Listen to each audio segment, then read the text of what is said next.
A pleasant good night to everyone. And thank you for joining us as we continue our Family Life Enrichment series for the year 2023. In case you are joining us for the first time, our Family Life Enrichment series is brought to you every Wednesday between Mother's Day and Father's Day, compliments of the Church of God, Barbados. Our chairman, Reverend Vasco Perry, and all of our church leaders extend a warm welcome to each of you.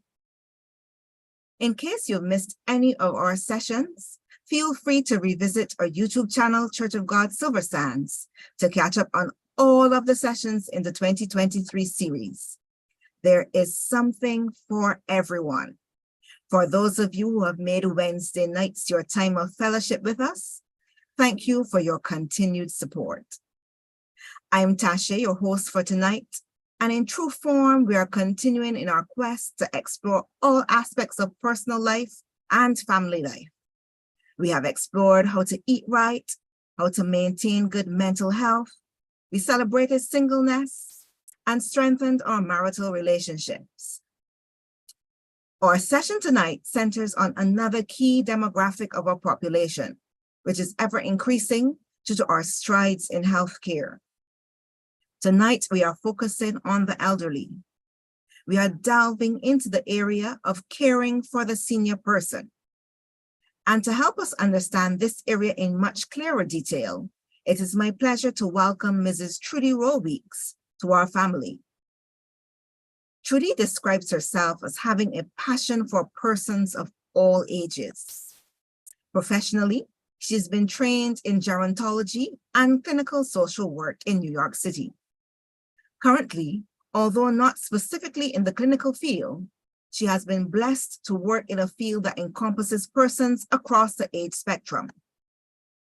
Never one to be defined by titles, Trudy prefers to be known as a wife, a mother, a daughter, a sister, an aunt, a friend, and most importantly, one who serves. She believes in being a lifelong learner and wants that each person she has the opportunity to interact with indulges in the pursuit of lifelong learning and self-development. I know that for some of you, you have may come prepared with your questions and comments for Trudy. And for the others, don't let this opportunity slip you by. You are encouraged to place your questions and comments in the YouTube chat, and they will be forwarded to be addressed at the end of the presentation. So I say, welcome, Trudy. I know that you are family. Thank you for joining and giving of yourselves to us tonight. Well, thank you very much, Tashia. I don't want to get your name wrong. I think it's Tashia. And again, thank you for having me, Silver Sands. I feel like family. It is true. I have been invited to be doing this session now since I think 2019 was the first session when it was in person, and then again invited last year, 2022, and now again 2023. I count it a privilege to be with you and to speak about gerontology, speak about aging, speak about our seniors.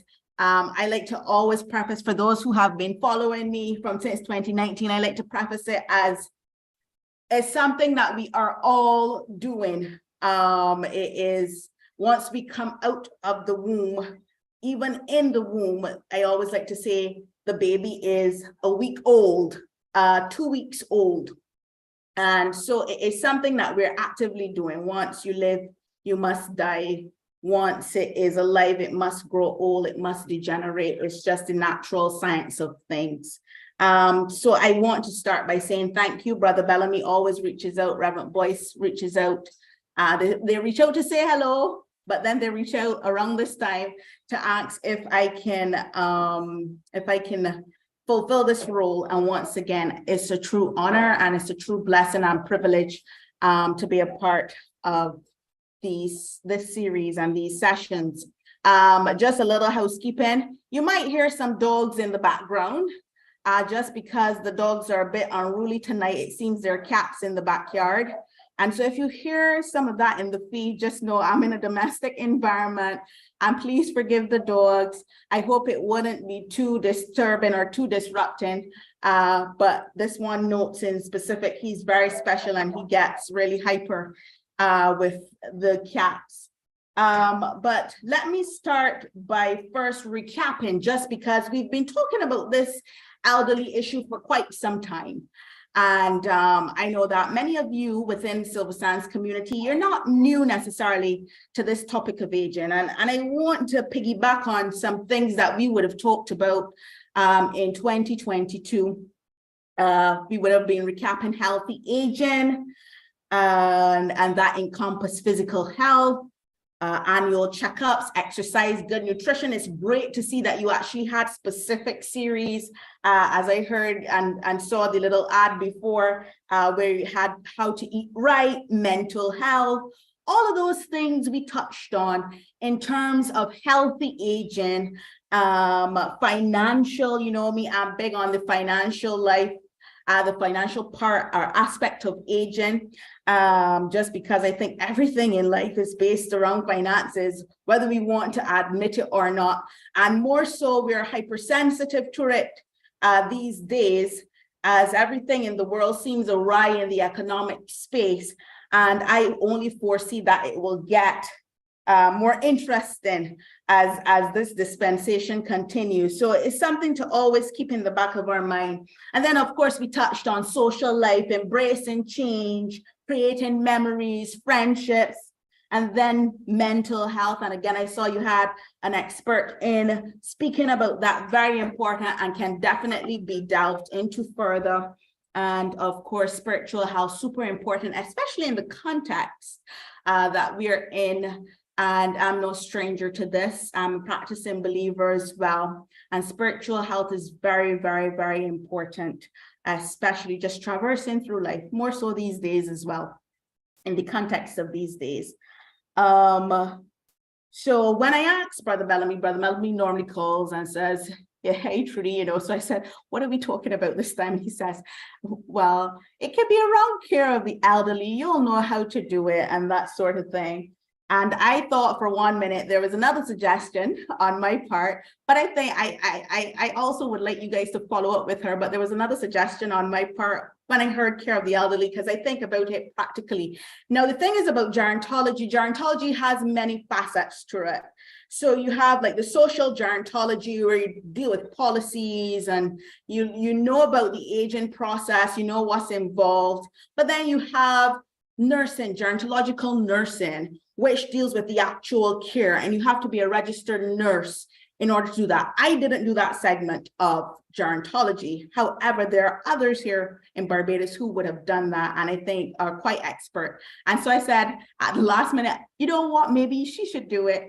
And then I recognized all the ads were out with my face on it and everything, and it was too difficult to change. But I would suggest that we do a session where we get the practical, hands-on, clinical knowledge of persons who might actually be doing and giving care, not necessarily in the Silver Sands community, but the Barbadian community at large. And I think that the churches have a significant role to play. So if that's something you're interested in, feel free. I can connect you. I can kind of place you with a contact, and we go from there, because I think that it's important we all have a communal approach to this whole matter of aging.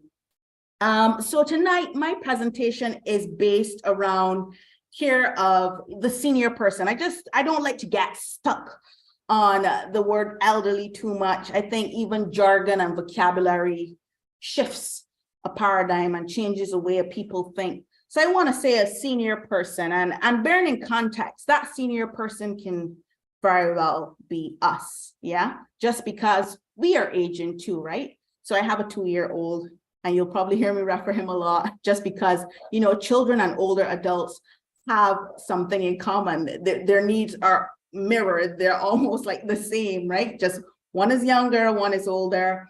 But my 2-year-old is aging, right? So when I look at him every single day, he's grown a little taller. His features has changed a little bit. It's not as fat and chubby and cute.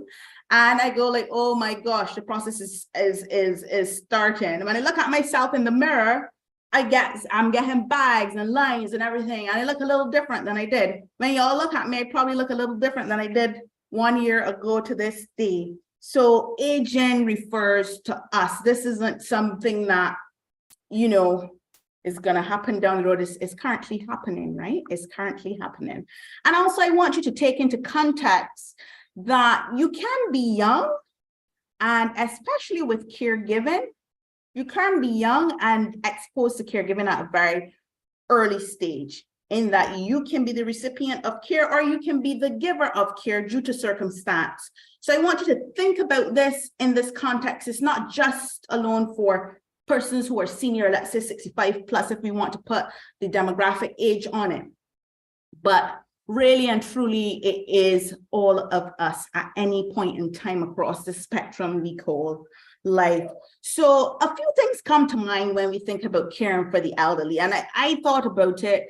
What are the first 3 questions that I would think about, or that I think most people think about, or even when I was in clinicals, that the conversation we would be having with families when we have to make decisions about caregiving, right? So the first question, and you will see this a lot even within children, it is, who will take care of me? Within children, if you have someone who is ill, let's say around the age 7, 8, when they come into understanding, is who's going to make my peanut butter and jelly sandwich? Who's going to do my eggs the way that I like them, right? If the parent is not there. So the idea of who will take care of me, and this doesn't change as we get older, it looks different, but it's something that is in the back of our minds, and sometimes it's something that isn't in the back of our minds, and hopefully by the end of this session, it is in the back of our minds of who will take care of me, who will be my caregiver, who will be the caregiver. And then another question goes like, and where will I live, right? So these are the basic things in life. We like to feel loved and accepted, and shelter is a basic thing, right? Abraham Maslow's hierarchy of needs. Where will I live? Where will I stay? And I think that that question becomes more real the older you get. How would it look? Because your thoughts start to shift, right? And then, of course, my favorite part, what costs are associated? We do not live in a vacuum. We need resources.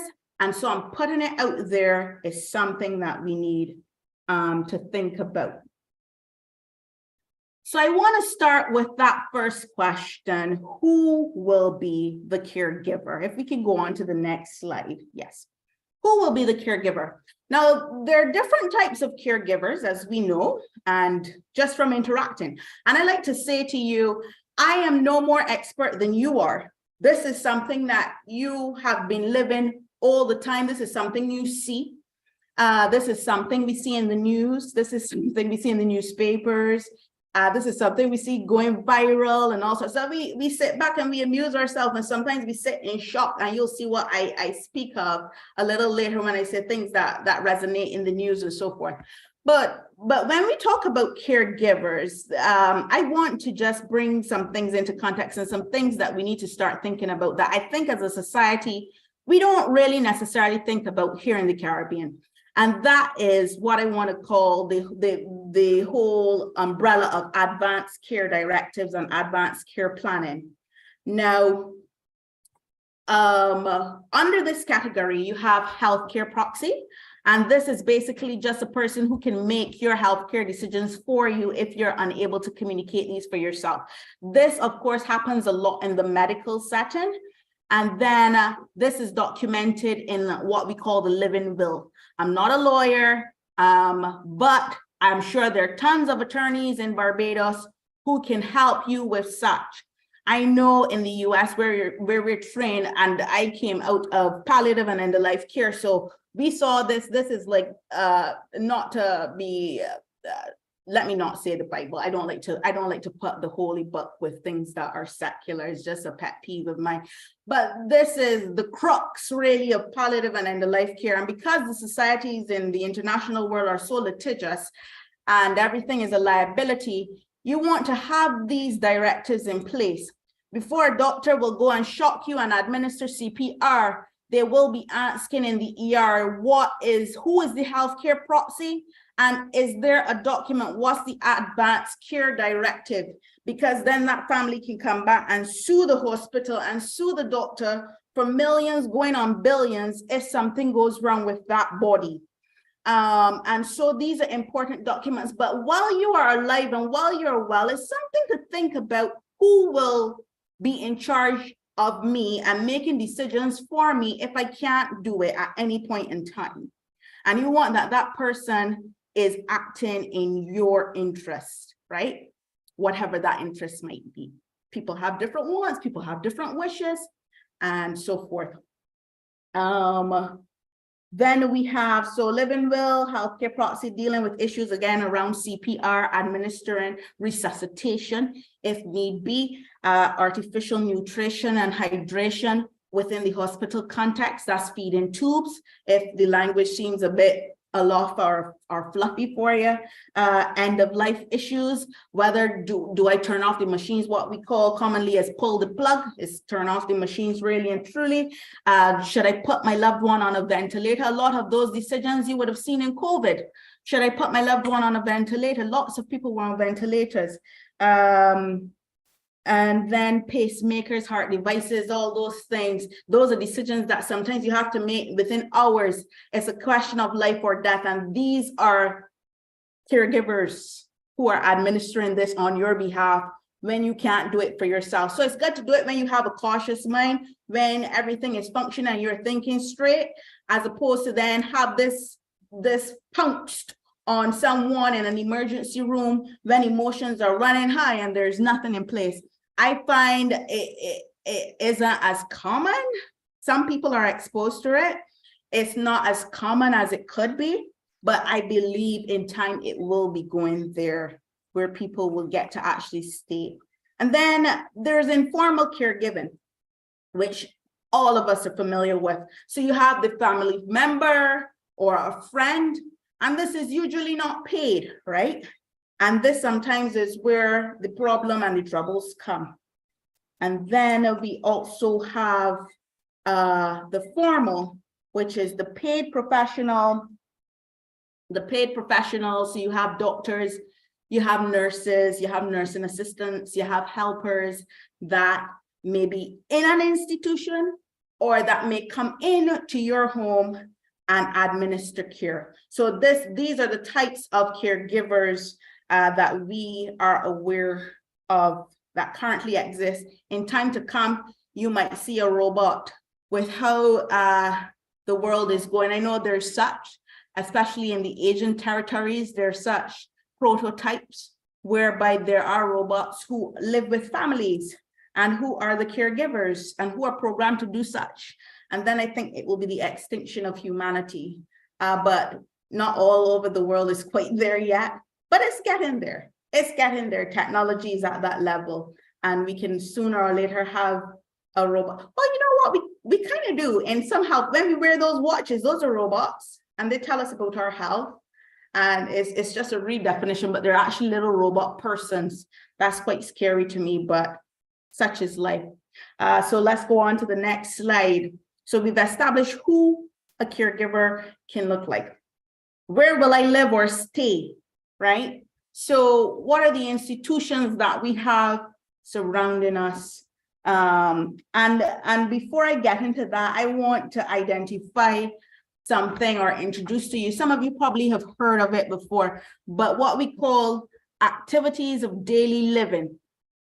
So there's activities of daily living, and then there are what we call instrumental activities of daily living.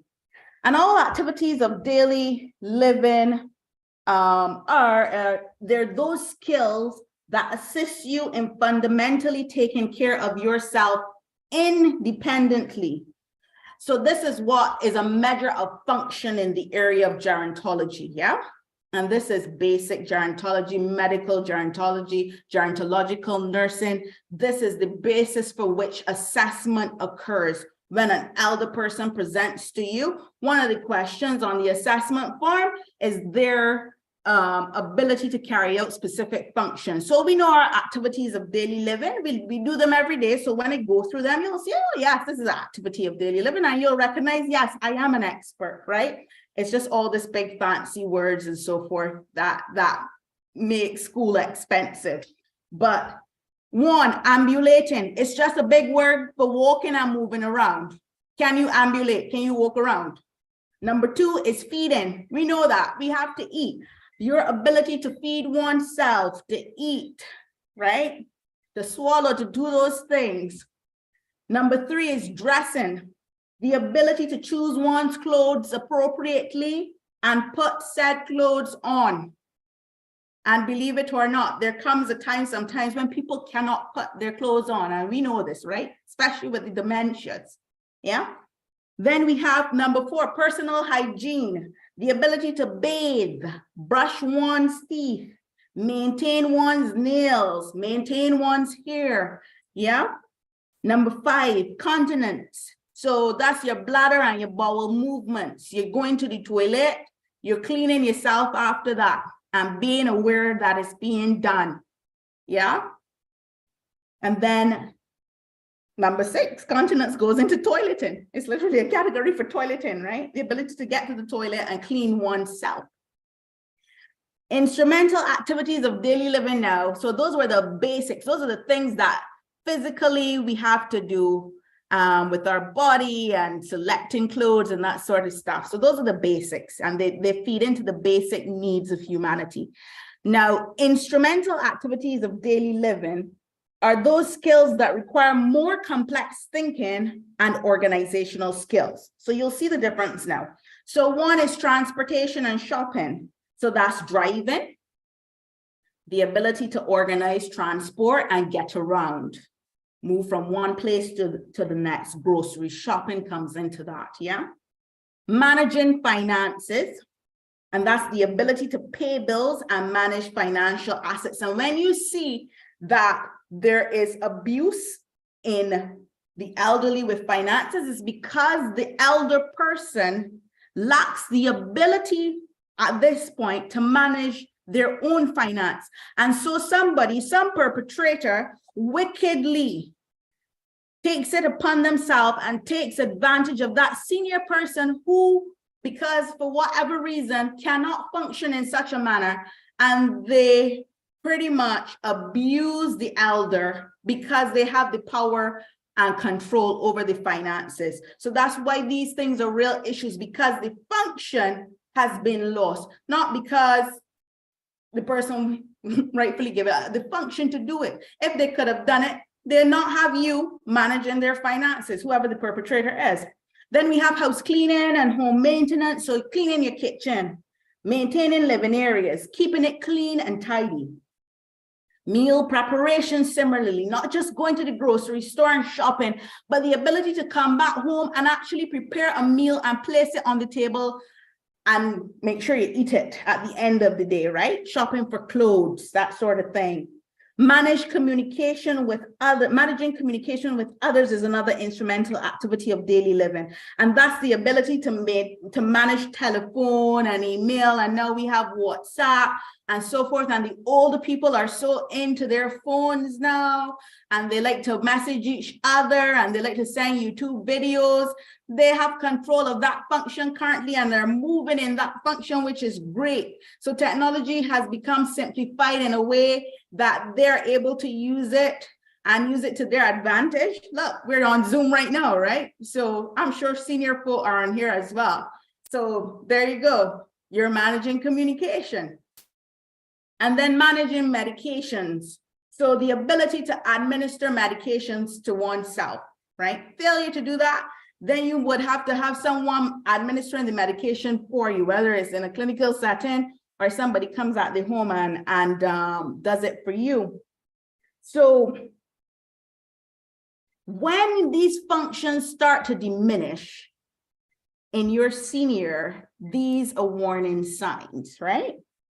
And I'm not trying to be funny and I'm not trying to be disrespectful, but I just want to bring it home some more so that you know, okay, I've seen this before and this is what it can present like. So I'm using some examples. You might know of an older person. You know them and you say the heyday. In their heyday, they used to dress to the nines, look really good, whatever. And then all of a sudden, they just look lousy, right? Things don't match. It's like whatever, very don't care-ish. There's a loss of a function there, right? And then you go to an elder's house. Sometimes we go to an older person's house. And as soon as you get to the door, again, not to be funny, and I'm not being offensive, but this is very real. You get to the door and you are met with a rank scent. I don't know how many of you have had that. I have had that. I've witnessed that. I've sat in that, and I'm okay with it because I've recognized there's a loss of a function, right? And then you maybe go to the dish rack if you are prodding, or you might have a family member, and you go to the dish rack and you look within the dish rack and you see some dishes and they're not all washed properly. You still have some food remnants. You might see it and you might just ignore it for one time, but then you keep going and you're seeing it like that. You put up dirty dishes. That's the loss of a function, right? And so we say to ourselves, as is common in the Caribbean, well, this person is really getting down. And indeed they are. They're losing the function. And this is natural aging. There's degeneration, right? But then you have other things like dementia and so forth, which trigger it at other levels. And then what do we do? I said, don't be alarmed. There's a loss of a function. And there are people in place to assist with such, right? So at this point, you go to the medical practitioner.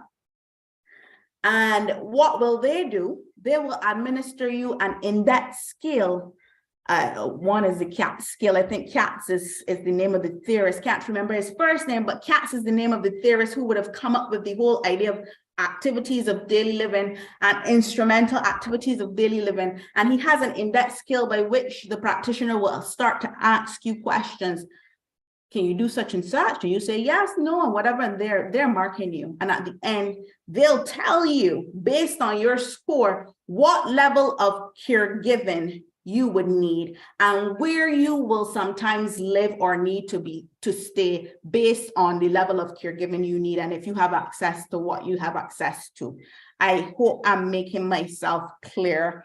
And if I'm not clear, write it down so you can ask me at the end of this. I like to hear feedback. I just can't see anyone right now. So I'm hoping that I'm making myself clear.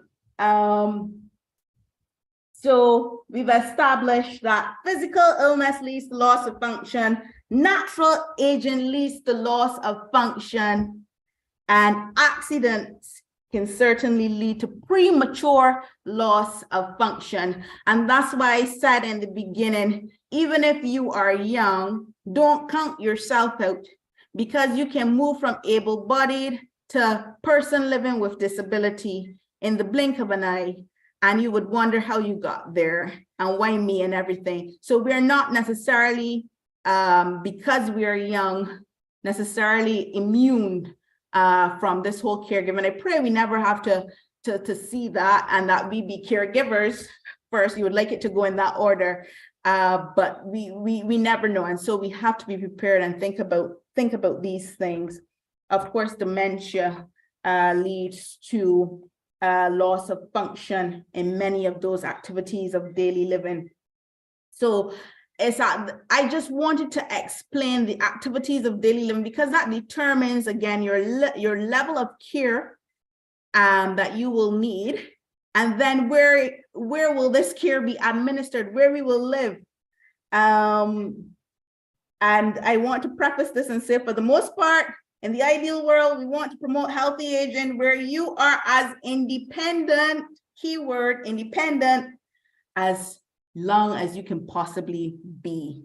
That's the whole goal, to be independent for as long as possible. So where will I live and stay? Let's start with aging in place. And all that simply means is the older person keeps living in their home. So you've been in your home for about, what, 20 years, and you continue to live there until the day you die, hopefully. I had an aunt, and I said that last year. She lived to 106 last May, and she's been in that same spot in Trinidad, in Tunapuna, and she lived there for thy kingdom come until God took her home. And that was beautiful, aging in place. You can't ask for it any better way. Cognition still intact. All she couldn't see, she couldn't do all that. That was a great example of aging in place. And oh, how all of us would wish we can do that. But it might not be for some of us, right? So you live and you grow old in the place that you've been living. But there's a caveat with this. It may require modifications with time, that place that you're living. And I wrote in my notes, and please bear with me, I have a pet peeve. And again, this is not to offend anyone. This is just Trudy's pet peeve. And this is, I have a total dislike for two-story homes, right? I think that they're beautiful. I see them as great, everything like it. And if that is your dream, good for you. 2-story, 3-story, anything above a flat it bugs me. And here's why it bugs me. So I think about, oh my, I'm a bit hypochondriac here. I'll tell you that, I admit that. I said, God forbid, I twist my ankle. How am I getting up and down these stairs, right?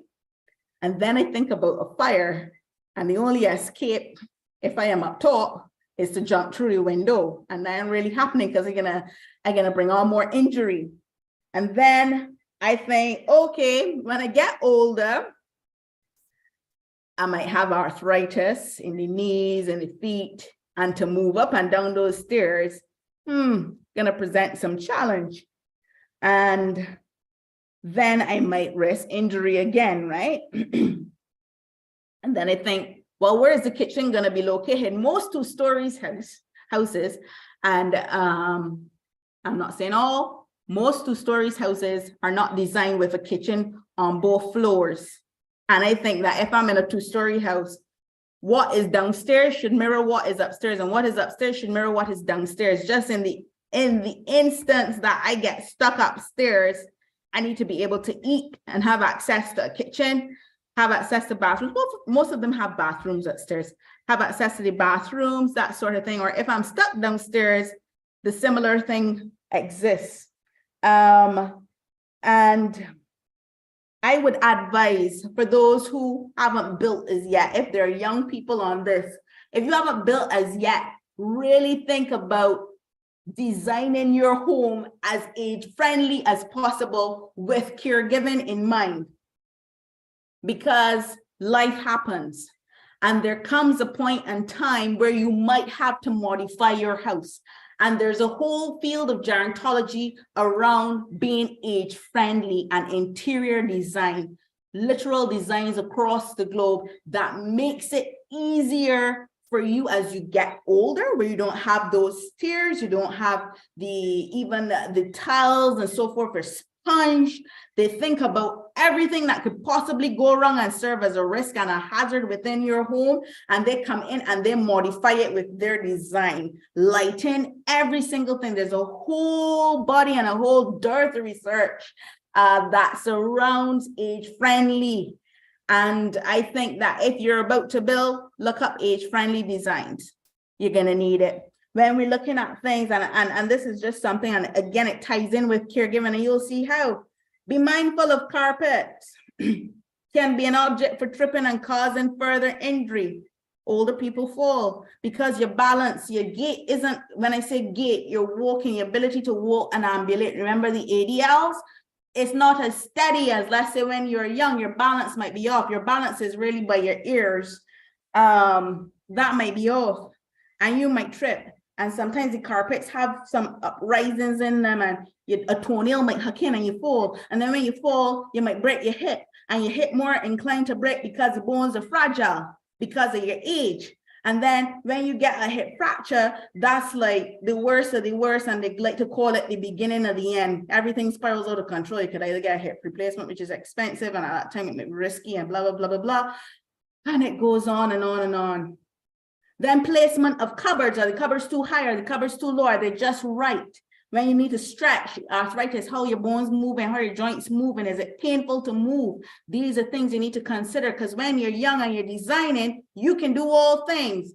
Everything, you're invincible, nothing is going to happen to me. But come 40 years down the road and degeneration starts to occur, then what? And you might not be having the resources to change. So if this is just my admonishment, grab bars in the bathroom, put them into the showers.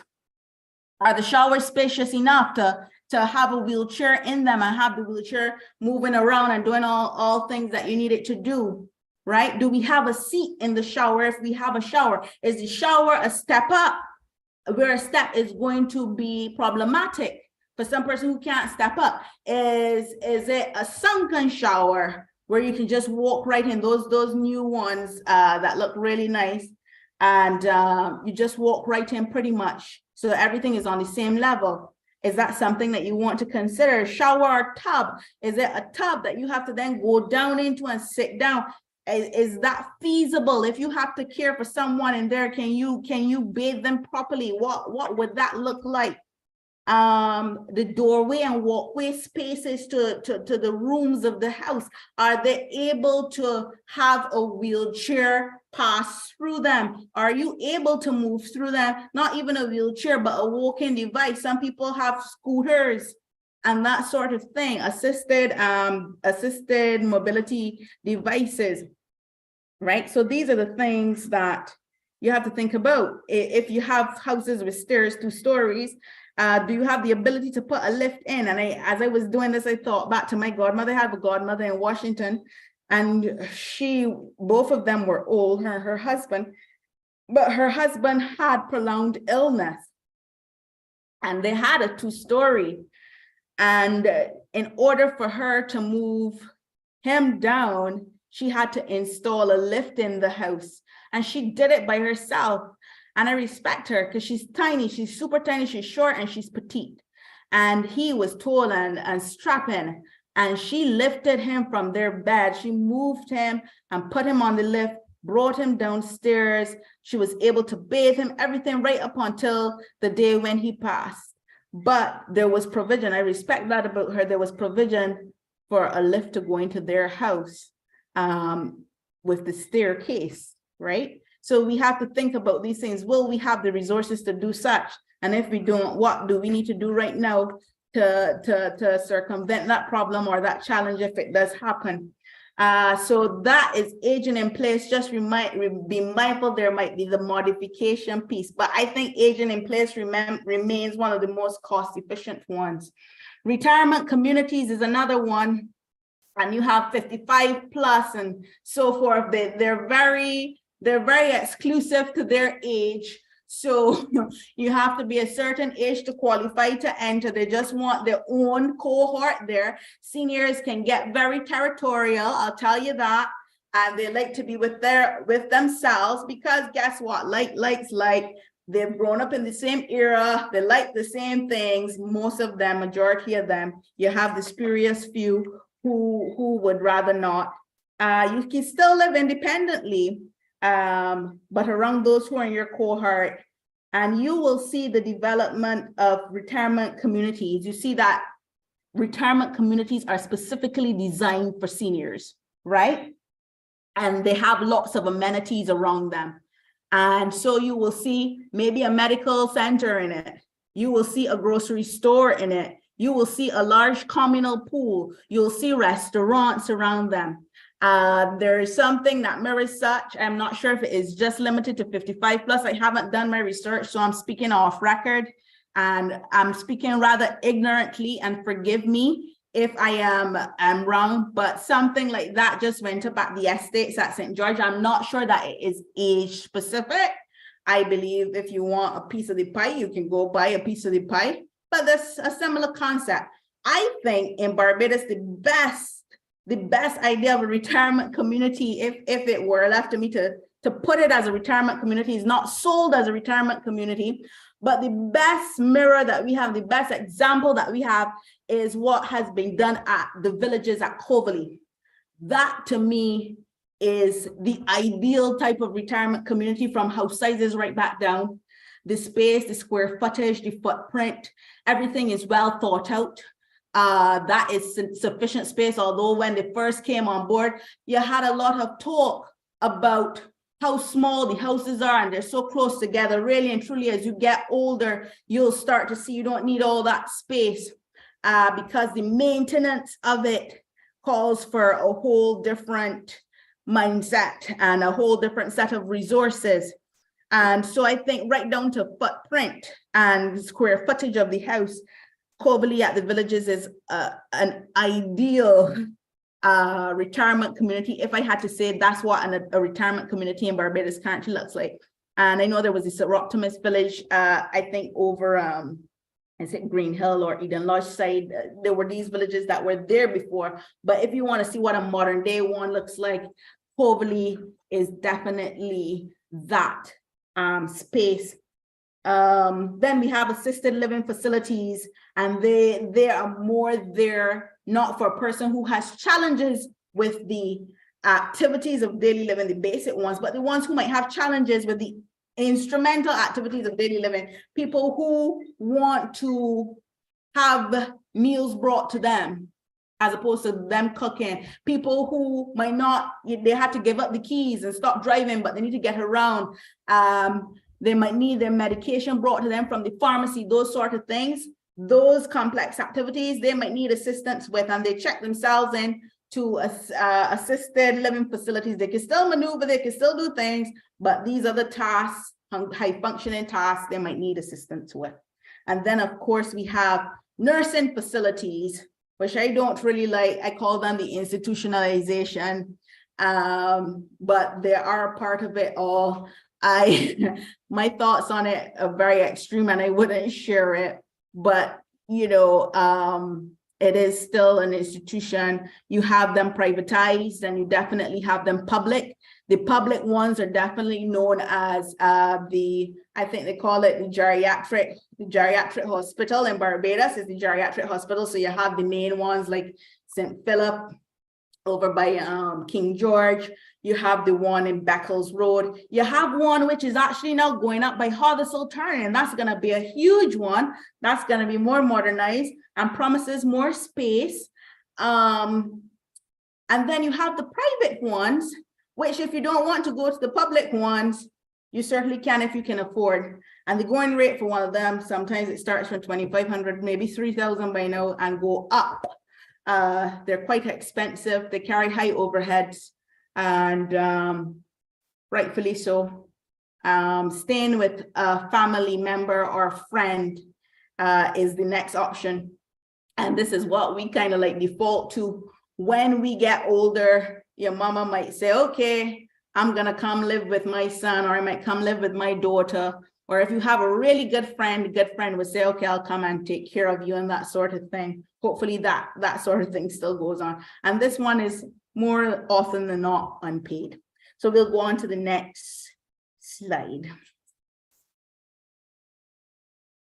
So let us keep in mind that there are more types of living facilities that can be explored. It's not just limited to these, and I'm sure that more will emerge over time, especially the movement of the robots, the emergence of the robots. Next slide, please. So just what costs are associated with it? This is the last question. What costs are associated with it? And informal caregiving is the most cost effective. Again, remember, that is your family member, your daughter, your son, your mother, your father, whoever is taking care of you, your sister, your brother. Most cost effective because more often than not, you might not pay that person. You might pay for the things you need, but you might not be paying that person. So it works for you if you have such. Aging in place. Again, you're at home, cost effective.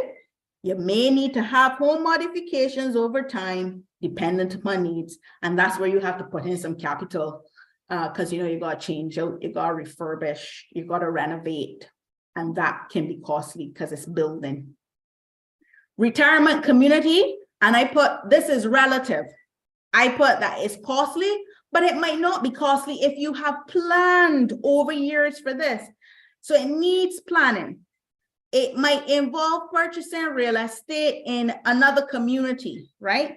Maybe an additional property. Most often than not, some people downsize. So they had this specific type of property for X amount of years. They get older, they downsize, and they go in to another size property, and whatever, they go into this community because it suits me and it looks like me and everything. And so that can be costly for some, but for others, that's a way of life. It is what it is, right? I would like to be the latter, yeah, and have it as an option if I need to do it. Formal caregiving, costly. It is costly unless you go. I mean, Barbados has a great social service system. So right now, the cost of care in the geriatric hospital is you can send your relative there and not necessarily get a bill. If you do it privately, you definitely get that bill monthly. But it's costly. If you have a formal caregiver in your home coming into you, the cost of an actual skilled nurse, and I would want an actual skilled registered nurse administering care because they're skilled, that is costly. And I don't mind paying X amount for a nurse because guess what? That's a whole lot of work that they have to do. And they have to plan out your individual care plan for you to ensure that your care is at what it should be. That's not an easy task. And I think that nurses in Barbados, and I dare go on record and say they're underpaid and they're excellent. The care is excellent that nurses give. And I know there are some that are an exception to the rule, but for the most part, the nursing care is excellent. They're underpaid. And I think that we need to start to recognize the value of the people around us and the professions that help. That's my soapbox moment. And then nursing facilities, again, expensive, especially private. That's the same thing as formal caregiving. So let's move on from there. Effective caregiving. Before I get into this effective caregiving, I wanted to read a poem. I would have done this yes. That was me having my YouTube on myself. That's so funny. I read this poem in 2019, and I want to go here for this effective caregiving. And it's called An Old Lady's Poem. And my mentors who introduced this to me, it was the very first class of gerontology in undergrad. And she started the class with this poem, and it has stuck with me ever since. And I'm going to read it to you before I get into the effective caregiving. An Old Lady's Poem. What do you see, nurses? What do you see? What are you thinking when you're looking at me? A crabby old woman, not very wise, uncertain of habit, with faraway eyes, who dribbles her food and makes no reply when you say in a loud voice, I do wish you'd try. Who seems not to notice the things that you do and forever is losing a stocking or shoe. Who, resisting or not, lets you do as you will with bathing and feeding the long day to fill. Is that what you're thinking? Is that what you see? Then open your eyes, nurse. You're not looking at me. I'll tell you who I am as I sit here so still, as I do at your bidding, as I eat at your will. I'll tell you who I am I'm a small child of 10. Sorry, it jumped into another space. I'm a small child of 10 with a father and mother, brothers and sisters who love one another. A young girl of 16 with wings on her feet, dreaming that soon now a lover she'll meet. A bride soon at 20, my heart gives a leap, remembering the vows that I promised to keep. At 25 now, I have young of my own who need me to guide and secure a happy home. A woman of 30, my young now grown fast, bound to each other with ties that should last. At 40, my young sons have grown and are gone, but my man's beside me to see I don't mourn. At 50 once more, babies play around my knee. Again, we know children, my loved one and me. Dark days are upon me. My husband is dead. I look at the future. I shudder with dread. For my young are all rearing young of their own. And I think of the years and the love that I've known. I'm now an old woman, and nature is cruel. 'Tis just to make old age look like a fool. The body, it crumbles, grace and vigor depart. There is now a stone where I once had a heart. But inside this old carcass, a young girl still dwells, and now and again, my battered heart swells. I remember the joys, I remember the pain, and I'm loving and living life over again. I think of the years, all too few, gone too fast, and accept the stark fact that nothing can last. So open your eyes, people, open and see. Not a crabby old woman. Look closer, see me. And that poem is where I want to segue into effective caregiving, the latter part of this presentation. So let's pull up that slide. So disclaimer, into caregiving, count the cost before you even need care or someone that you know needs care. Number 2, meet with attorneys, determine your will, your living will, your healthcare proxy, all of that. Meet with insurance companies, because I'm sure some things are covered by insurance. It will lessen the burden, trust me. Dare to let your mind wander to all possibilities and outcomes, negative or positive. So let your mind think about, okay, what will I do if I have dementia? What will I do if my father has dementia? What will I do if my mother has dementia? What will I do if we have long-term illness? What would that look like?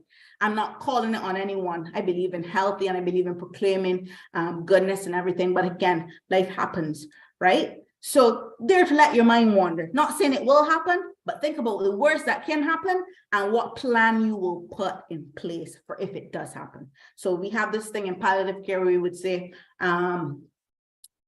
prepare for the worst, but hope for the best, right? Just have a plan. Keep it in mind. You don't even need to prepare if it's daunting. Just have it in mind, right? Next slide, please. So idea number 1, these are just a few ideas around effective caregiving. How can we do it well?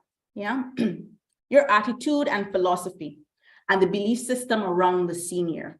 And then I dare say the compassion and the willingness to serve are 2 of the foundational traits that any caregiver should have. Compassion and willingness to serve. You have to have something innate in you to want to help, to endure the burden. Caregiving is a burden at times. It's not always easy.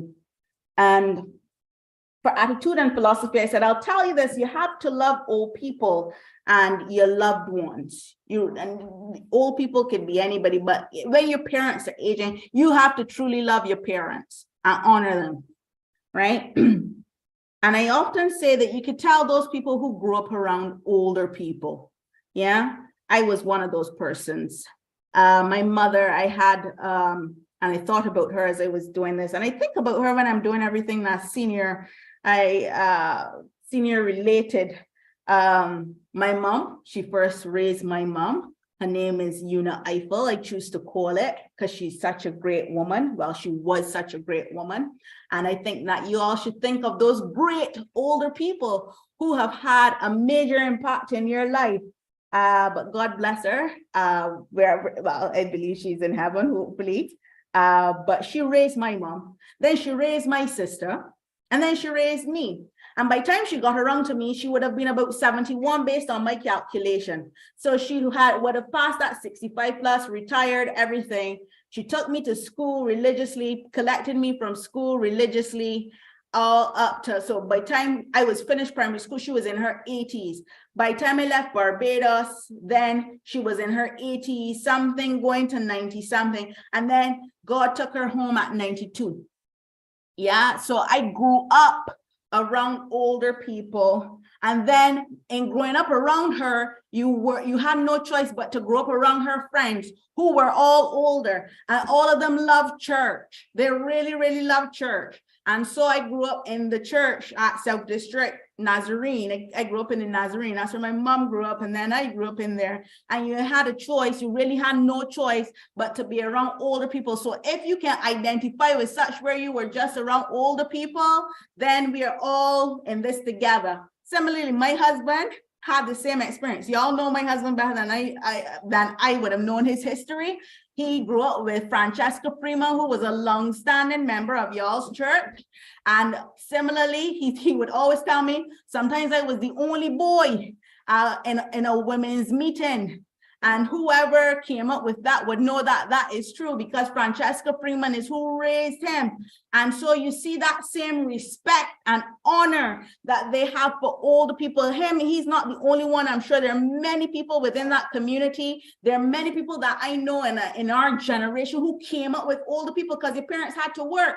And so your grandparents took care of you, and the extended family had more of a say then than it does now. And grandparents were actually older than they are now. Grandparents are actually younger. So there's a respect, an honor, and an owing. I prefer to say an owing, almost. I owe it to this person to give back to them, to pour back into them, and to take care of them, right? I find that we have had the opposite in these past years, where there's no reverence. There's no reverence for seniors. There's no honor, not even for our parents. And if this is the condition that, if these are the conditions that we currently have, I don't want to think about what our future looks like. If there's no reverence, if there's no honoring of parents, right? Relatives are bitter and approach the task of caregiving with that same bitterness. And I don't want to make it seem as though I'm not au fait with how seniors can be, and as people get older, how they are. But people can be difficult to deal with. But a lot of people are also very bitter towards their loved ones. A lot of people are very unforgiving towards their loved ones. Not to mention, some people are dealing with a lack of resources. Resources not only meaning money, but time and actually connectedness to things that might actually help, not necessarily money, but in kind support, people, that sort of thing. They're limited in that. And that sometimes can be the route to help and ease the burden of caregiving. To care for anything, you need to have compassion and love. And I was thinking in my head, those people who are plant fanatics, my mother is one. She loves her plants, right? And she would go to different places and ask people for cuttings and all sorts of stuff. I am not a big fan. I would grow a plant, but I'm not like into it. Like, I don't have a love for it. And the plant would probably not grow. But people like my mother would religiously go out and water the plants, right? And give them some love. Some people talk to the plants. And they say when you talk to the plant actually responds and it grows, and they want to see the roses in bloom, and they want to do everything. And that is caring for the plant, right? You're showing compassion to that plant. You want that plant to live. You want that plant to breathe. You want that plant to be the envy when everybody is passing. Oh, you like the plants in your garden, and how you grow this one, and you like to take off the cutting and say, here, I'm giving it to you to grow. And you go and you see if it grows, and you want that person to show and shower that plant with the same love. But sometimes we treat plants better than the humans, and we lack the compassion and the willingness to serve the human that we would give to the plants and to our pets and to those who we think are deserving of our care. So you definitely need to have a servant's heart to get through the not so pleasant days in caregiving. Yeah, let's get to the next slide. Idea number 2, development of knowledge and skills. And that's where sessions like these are super important. And I love that Silver Sands engages in such sessions, because it's bringing the knowledge to the people, right? In a way they can understand and relate. And you have to have a basic working knowledge, I think, to be a caregiver. I think not everybody, yes, you want the compassion, you want the willingness to serve, but then you should know a little bit or challenge yourself to learn a little bit about what caregiving entails and how to care for your person, especially clinical skills. And that's why I thought that the other person would have been more fitting than I am, because she can teach the clinical, she can tell you how to turn a patient, she can tell you all that stuff. For if you're actively currently doing it, and need the assistance and to point you to the right direction of how to get even more help. But you need to have that and dare yourself to learn more, challenge yourself to learn more. You enroll in a course. You could do it on Coursera or on Google. They got courses for like what, $39.99. That's not cost prohibitive. Or if you find that might be problematic, somebody might help you. The church might want to have an initiative where they support you and meet you halfway. Don't know, I'm speaking out of turn. I'm thinking that the finances are great, or I'm simply proclaiming the finances would be great enough to do such for the community in the church. Where you can enroll them in programs or bring in speakers, bring in trainers, have the people trained in how do we do this thing and how do we approach this thing. One thing that life will teach us is that I think that we're going to have more people having to stay at home and age in home and that sort of thing. And we need to be equipped, especially as the people of God, to take care of our own. Israelites took care of themselves. The elders took care of them. The Jews took care of their elders because they value the elders. It's their philosophy and belief, right? You honor your elders. So we know that in the Bible, this was not a problem at all.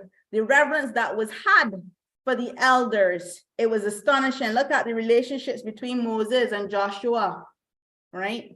And Elijah and Elisha. Seniors, elders, wisdom, impartation. That's the sort of thing. It's principles, simple principles that are in the Bible that we have to sometimes go back to, and we will find prosperity and success there. And yes, developing skills. So clinical skills are definitely necessary. Skills is so good to hear about the nutrition, knowing how to prepare a meal, a nutritious meal, knowing how to do that for, let's say, persons living with diabetes, persons living with hypertension, what sort of meals, even industry coming out from such knowledge and skills, what might seem as basic caregiving can turn into a whole business. Meals on Wheels, looking for the need and filling it. If I had the time and I had the wherewithal, I probably would do that, Meals on Wheels. But here is an idea for whoever might be thinking of it. Get the knowledge, get the skills, pair yourself with a nutritionist, have them develop a meal, carry it to somebody, sell it as a service. Yeah, these are all parts of caregiving, and we can talk some more about it. The conversation never ends when it comes to caring. It never ends when it comes to aging. Yeah. So let's move on to idea number 3. When I think about caregiving, I think that the next thing I think about automatically is self-care. Caregiving and self-care must go hand in hand. Caregiving, as I said, can be very burdensome when not supported well, when not having enough resources as well. And who takes care of the caregiver? And sometimes you can see that the caregiver sometimes will go before the person receiving care because they're so overwhelmed. It takes a lot out of you. It's a very draining thing, especially when this thing is very long term. It takes a lot out of you and you need grace for that. So you have life going on, and I mentioned the sandwich generation here.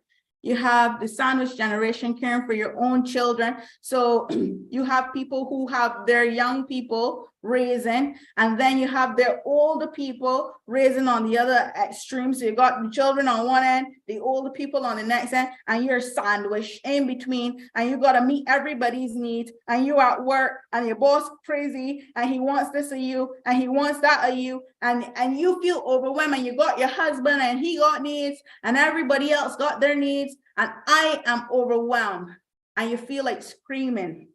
That's caregiver burden. It starts to feel overwhelming. It starts to feel stifling, and it will even provoke you to be impatient to be short. It changes your mood, how you deal with everybody, because you're just not free and you want that freedom. So I say you need self-care and you need respite here. You need to take a break and walk away from that person that you're caring for. You need to go and have an ice cream. You need to go and treat yourself to a nice dinner, have a nice pedicure, go to the beach.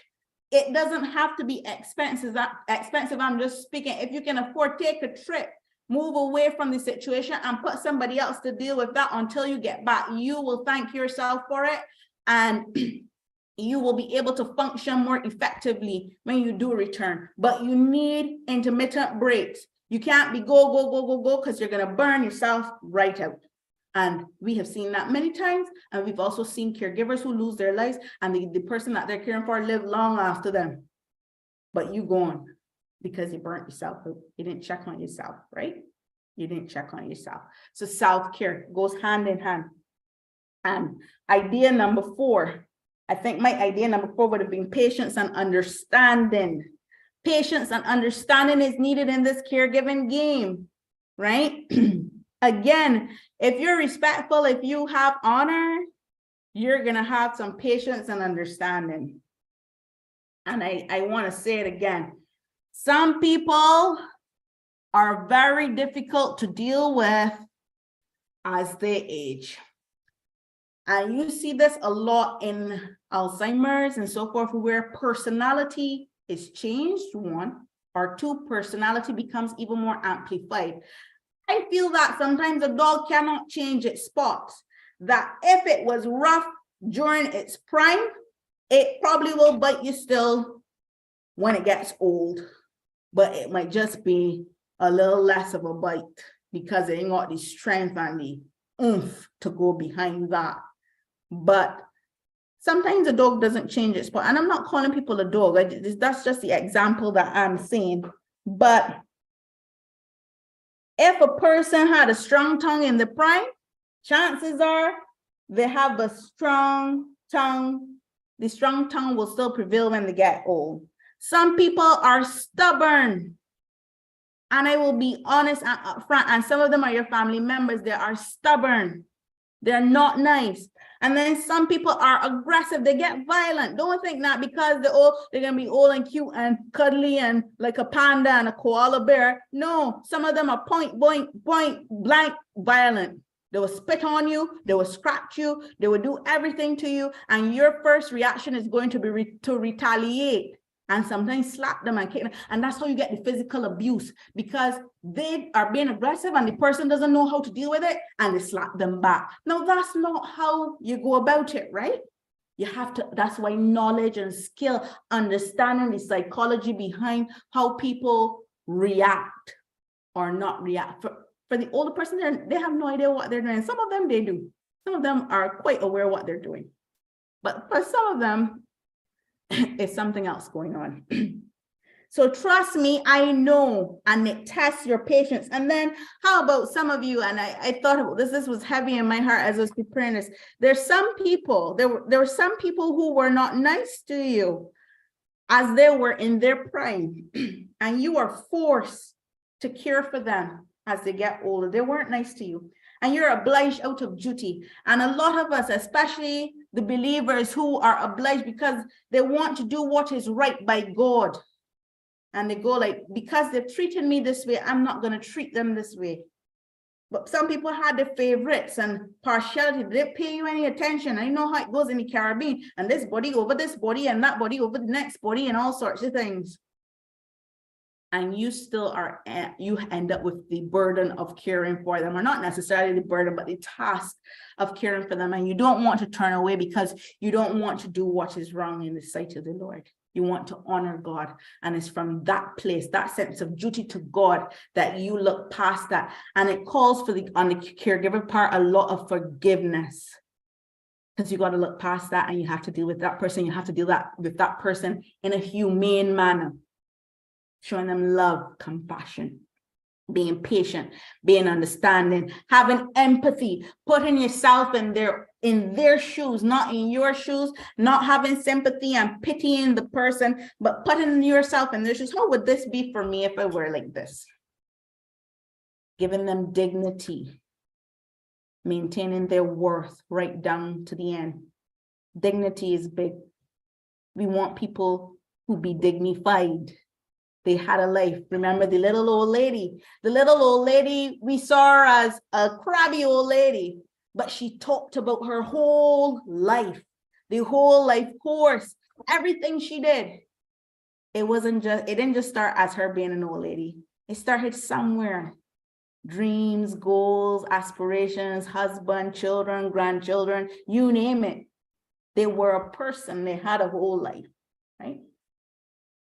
And then for younger people, remember your parents. For children, taking care of parents.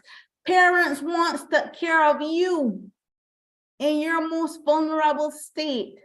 And that's something I remember. Even, I'm going to admit, I don't see eye to eye all the time with my parents, especially my mom. We get at it, and I think it's because I'm a lot like her, right? But you know what comes? I am committed to my parents. I'm committed to my parents, and I'll go on record to say that I'm committed to my parents, because guess what? They stood by me through thick and thin, and they're still standing by me all now. And they're even standing now by my son, right? So I have no choice. I'm obliged to them out of a sense of duty and honor. Honor your parents. There's something really, really astounding, and it's a principle. It has been mentioned more than once in the Bible, I believe, and it's a principle by God himself. Honor them. They're there for a reason. He placed them there for a reason. So they saw you in your most vulnerable state, so you shouldn't turn yourself away from them. So I think that is where there's one more slide. Yes. Just to tie it all together. And that is going back to the old lady's poem. What do you see, nurses? What do you see? Not a crabby old woman. Look closer. See me. Thank you.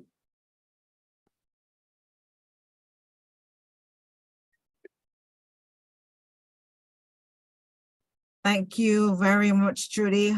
I will not say I was there saying, take a breath, take a breath.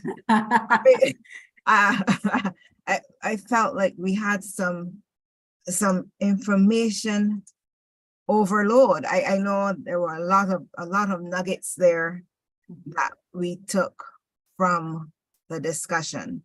I have a question for you. You spoke a little bit about caregiver here. I know that we can't help others if we're no use to ourselves. Yeah. What can we do if there's a sense of guilt if you're in that situation? Right. So you said caregiver, care or caregiver, sorry. Taking care of themselves, the caregiver taking care of. So self-care. Self-care. Uh-huh. So yeah. If we have a sense of guilt, I'm taking care of someone, how do I justify leaving them to take care of myself, even though I know that without me they won't get through? Right. So so I have a few questions. The question would be, if you are empty, well, that's not a question, but it's a statement. If you're empty, you can't fill anything. An empty vessel cannot fill anything because you're empty. So you have to walk away from the situation to fill yourself, and you yourself need to be filled in order to pour out. You cannot give what you do not have. It's as simple as that, and it's a very hard lesson. You know why? Because we want to be. That's what I call the superhero syndrome. The superhero syndrome that runs in, and you'll be like Superman. And that caregiving will be your kryptonite that kills you, because you want to be Superman and you're trying to help. And what you need to do in actuality is to step away. So guilt is natural, and guilt is definitely normal, because you're thinking, oh my gosh, now what if something happens? I think you're thinking on, this person is dependent upon me. When I leave, what's going to happen to them.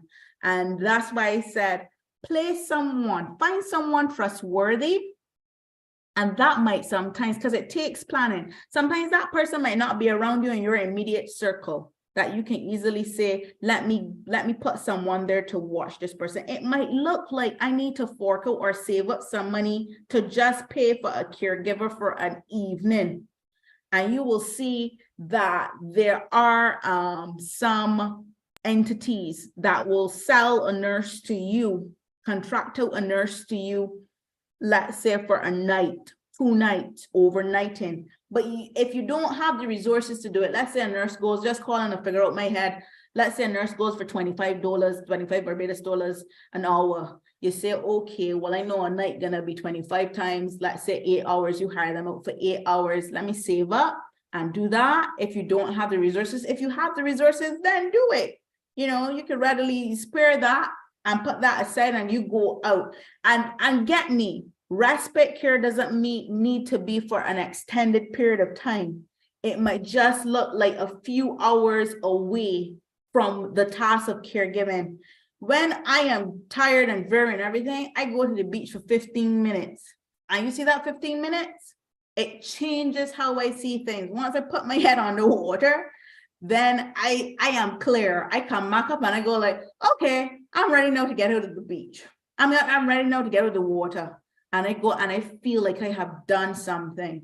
And that's why I said, because sometimes we think of those things that are very larger than life and very expensive. And I got to fly to Hawaii and all sorts of stuff. And I get in a whole rut because then I can't, there's expenses there. And then how I can care. No, it might look like a few hours. That's why I said, go get some ice cream and ice cream on a cone, watch it melt. Read a book, go and sit down somewhere and just watch or do nothing. Just clear your mind, right? That it takes you away. And that might just be for 3 hours, right?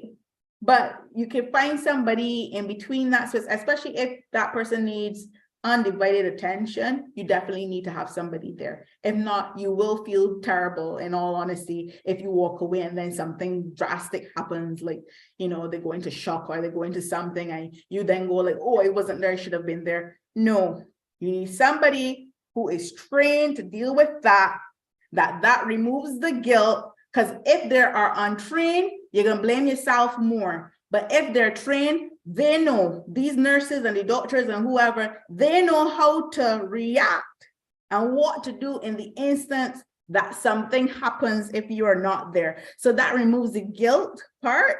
Get a trained professional if you can. I hope it answers your question, but you need to take care of yourself, because you cannot pour out what you do not have. You need to get filled up first. Another question. Sure. How do you convince a parent that they need institutional care? I rather not. That's the first honest, that's the honest answer. I rather not, but I know that situations sometimes don't always allow for such. Convincing a parent that they need institutionalized care is very, very difficult. I'd want to ask almost, what's wrong with the parent? Can we get a response back on that one? Is the parent demented? Do they have Alzheimer's? I don't know if you're going to be able to get a response. Probably won't get a response. But I guess I can just probably, if you can't physically take care of them because of your schedule, right, and so on. It's very difficult to convince a parent that they need to be institutionalized, even if they're demented. It is very difficult. And I'll tell you why. If they're still cognitively intact, they can still reason. They can still reason. And the truth of the matter, I feel personally that when you do convince them, they go against their own will. And I think little by little, their hearts are chiseled at, whether they're demented or whether they're cognitively intact. I have personal experience with this. I rather not institutionalization, but I know it had to happen. How do you convince your parent? How do you convince? how do I convince, let me put it to myself then. How do I convince my mother that, mommy, I have to take you into the nursing home? It is very difficult. I personally cannot convince, but you have to explain to them, and you have to tell them the reasons why, I believe, if you're doing that. And then you have to also put a plan in place, because they will start to, their heart will start to break. When you are at home, there's a completely different level of independence. When you are in an institutionalized facility where you can stay on your sofa and you can sit and watch TV till thy kingdom come, that's not happening. There's lights out. You sharing a space with somebody else. You might be accustomed with your nice fancy bed in your own room and your own space. And guess what? You might be sharing the bed with sister so-and-so. You're not accustomed to that, and you're not going to go and adapt to that at that age, right? So you have to tell them, be honest, tell them the reasons why here is what. But then I say, you as a child, make a plan to be around them as much as possible, because they're going to need that. So there has to be some other compromise, like they're seeing you twice a week or maybe once a week, but they'll look forward towards that. But the convincing is going to be hard in the initial parts, and they're not going to understand why you are doing it, because you're my child and you're not supposed to do this to me, right? And that's why I rather not. I had a professor, he's passed now, but he was very out there. You know what he thought the nursing homes and so forth, he called them prisons. And he said, and all who work there, I could hear him, Dr. Flynn, and all who work therein are the prison wardens.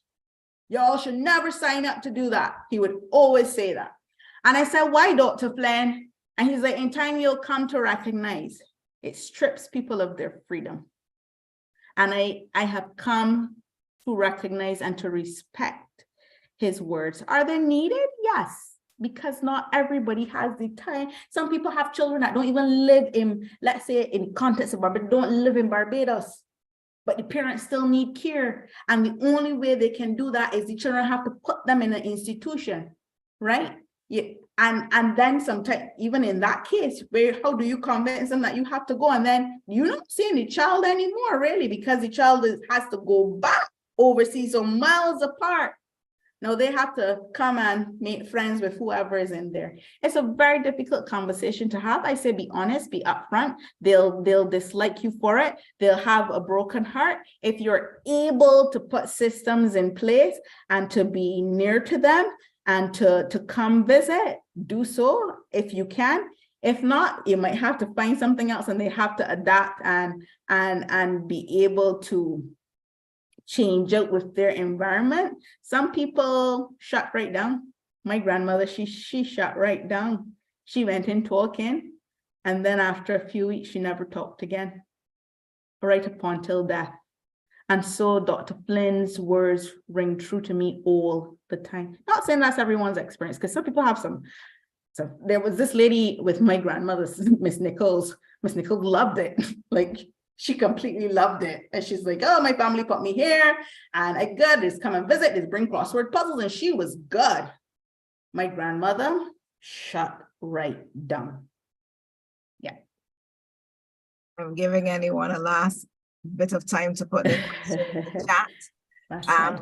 On a practical level, our church has a senior ministry called the Joy Ministry. Mm-hmm. What are the inherent benefits of a specialized active ministry for persons over 55 years? What are the benefits for such persons to join? You mean a group like this? Yes, a group like this, a group like an active seniors group. Oh, there are tons. So, right. So, you know, Bart, let me start with Bart, just as a secular. Barb is now 40 and over. So right, that's what I wanted to say. So you see, right? So you see how they shifted the age bracket, and that is more for financial thing to get away the catch, right?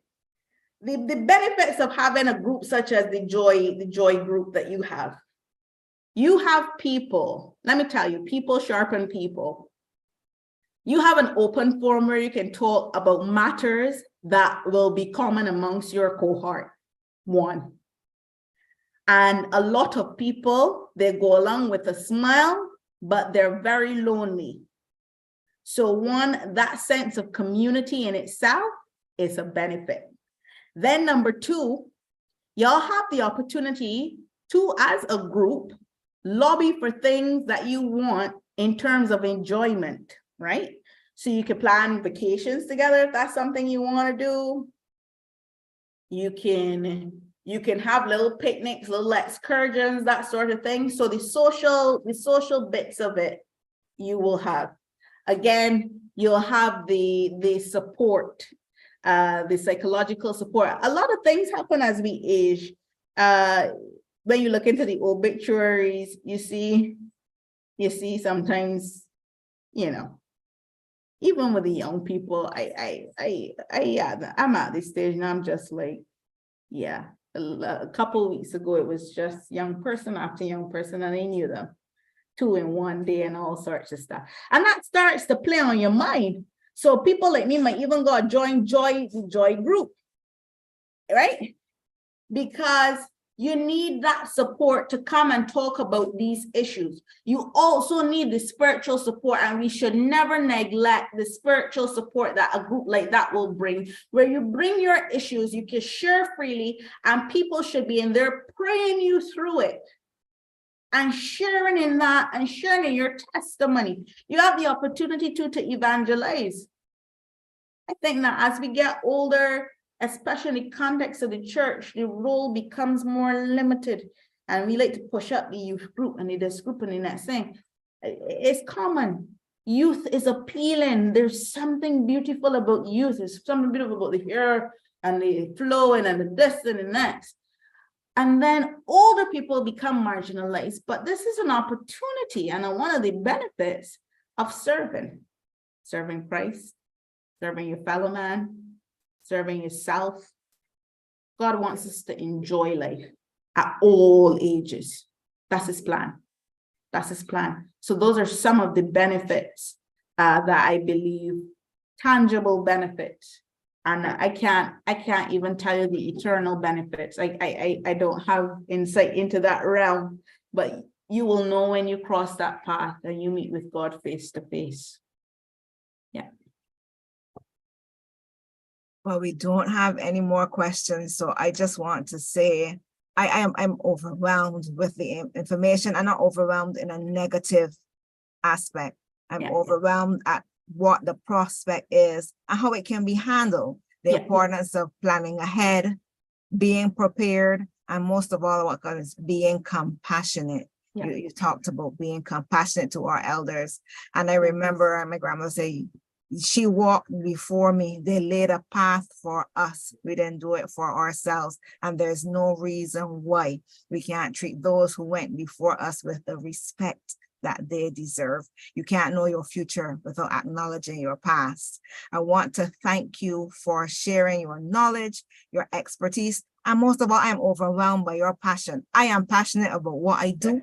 I can feel that you are passionate.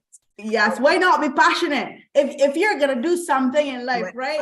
Go all in and love it. Just love it. For the glory of God. Yes, you go all in. And again, those slides are available. I've emailed them to you. Whoever wants access to the slides, it's there for them. I'm not one that keep knowledge to my chest. Knowledge is there to be shared. We have YouTube, we have Google, we have books. This is nothing. Don't get too perturbed and feel because I went to school where I went to school and whatever that you were limited or you're small. No, you're not small at all. You have access to this same thing and you are the expert of your life. If you take the time to seek out the resources will find you and you will take a hold of the knowledge, all that's coming to you. So that's available for free of charge. And if you have any questions to ask me, you can shoot them off. Brother Bellamy and Pastor and Robert Boyce know I'm very accessible. So don't feel limited at all and don't feel shut off and definitely don't feel small around me. I'm very small like you and I can shrink. I can be bite-sized if you want. Yes, so to reiterate, if you want any information that you've seen in the presentation, if you have any questions, email us at cogsilversands@gmail.com. As we unfortunately have to bring this night to a close, I trust you to take this food for thought, ruminate on it, and plan an active and a healthy and a long, prosperous future. So be sure to join us next week for our heart health session with Dr. Renee Boyce next week, Wednesday, the 14th of June at 7:30 p.m. here on YouTube channel, Church of God, Silver Sands. So Trudy, blessings to you and your 2-year-old son. May you see him, yourself reflected in him. May you enjoy his aging, enjoy your aging. Blessings to you and your family. To all of you viewing on YouTube, continuous blessings. May God grant you all the grace and mercy that he promises to give us. So thank you for joining with us. Look forward to seeing you next week, Wednesday. Blessings.